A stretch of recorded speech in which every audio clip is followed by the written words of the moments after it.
ಲಿಂಗಸ್ಕೂರು ತಾಲೂಕಿನ ಪುರಸಭೆ ವ್ಯಾಪ್ತಿಯ 1ನೇ ವಾರ್ಡಿನಲ್ಲಿ ನಾಗಮ್ಮ ವೀರೇಶ್ ವಡ್ಡರ್ ರವರ ಮನೆಯಿಂದ ಬಸಮ್ಮ ಯಮನೂರಪ್ಪ ಉಪ್ಪಾರ್ ಮನೆಯವರಿಗೆ ಮನೆ ಹಿಂದೆ ಸಿಸಿ ರಸ್ತೆ ನಿರ್ಮಿಸದೇ ಇರುವುದರಿಂದ ಹಿಂದಿನ ಮನೆಯ ಯಂಕಪ್ಪ ಉಪ್ಪಾರ್ ಪ್ರಭಾವಿ 10 ದನಗಳು, ಎಮ್ಮೆಗಳು, ಕರುಗಳು ಸಾಕಿರುವನು.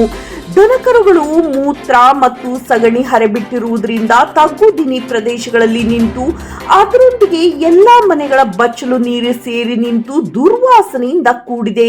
ರಹವಾಸಿಗಳಿಗೆ ತುಂಬಾ ಸಂಕಟವನ್ನ ಅನುಭವಿಸುವಂತಾಗಿದೆ.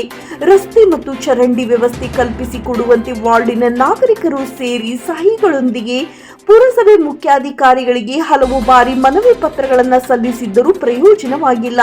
ಆದ್ದರಿಂದ ಮನವಿ ಪತ್ರವನ್ನು ಮಾನ್ಯ ಸಹಾಯಕ ಆಯುಕ್ತರವರಿಗೆ ಸಲ್ಲಿಸಿರುತ್ತದೆ. ಮನೆಗಳ ಹಿಂಭಾಗದಲ್ಲಿ ನಿಂತ ನೀರು ಮಲಿನಗೊಂಡು ಚುಕ್ಕಾಡಿಗಳು, ಸೊಳ್ಳೆಗಳು ಮಲಿನ ನೀರಿನಲ್ಲಿ ಉತ್ಪತ್ತಿಯಾಗಿ ಇಲ್ಲಿನ ರಹವಾಸಿಗಳಿಗೆ ವಾಸಿಸುವುದಕ್ಕೆ ತುಂಬಾ ತೊಂದರೆಯನ್ನ ಅನುಭವಿಸುವಂತಾಗಿದೆ.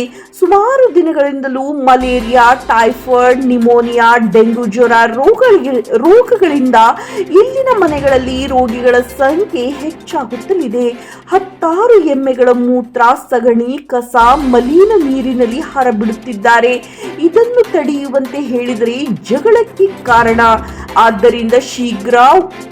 ಆದ್ದರಿಂದ ಶೀಘ್ರವಾಗಿ ಸ್ಥಳವನ್ನು ಸಹ ವೀಕ್ಷಿಸಿ ಪರಿಶೀಲನೆ ಮಾಡಿ. ಈ ವಾರ್ಡಿನಲ್ಲಿ ಮನೆಗಳ ಹಿಂಭಾಗದಲ್ಲಿ ಸೊಳ್ಳೆಗಳು ಅತಿ ಹೆಚ್ಚಾಗಿದ್ದು ಅನಾರೋಗ್ಯಕ್ಕೆ ತುತ್ತಾಗಿದ್ದಾರೆ. ಆದ್ದರಿಂದ ಇದಕ್ಕೆ ಸಂಬಂಧಿಸಿದ ಇಲಾಖೆಯವರು ಶೀಘ್ರವೇ ಸೂಕ್ತ ಕ್ರಮ ಕೈಗೊಳ್ಳುವಂತೆ ಹಾಗೂ ಶಾಶ್ವತ ಪರಿಹಾರ ಕಲ್ಪಿಸಿ ಕೊಡುವವರೋ ಇಲ್ಲವೋ ಎಂಬುದನ್ನು ಕಾದು ನೋಡಬೇಕಾಗಿದೆ.